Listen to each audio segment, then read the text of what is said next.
Hey everyone, and welcome back to another video. And in this video, I'm going to be reviewing this Igloo cooler. So now this video is going to be particularly useful for individuals. Let's say that you're interested in getting a cooler for camping.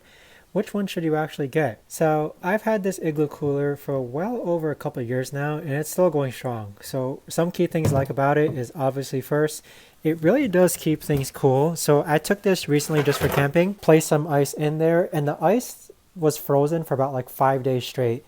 And keep in mind, when camping, this was actually out in the sun and it did an absolute fantastic job at cooling. In addition to that, the way that it seals as far as using these latches go, it keeps it nice and cool, and it's a very durable, but I don't mind like if it gets scratched, but it's durable overall. Now, as far as how to release some water, you have the spout over there. You've got a dual handle system over here. It unfortunately doesn't have wheels, but I just carry it and just place it in one area every time I go camping.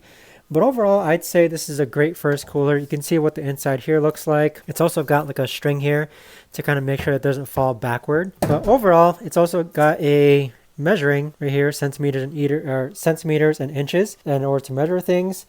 But overall, it's a really great cooler. I've had no problems with it whatsoever.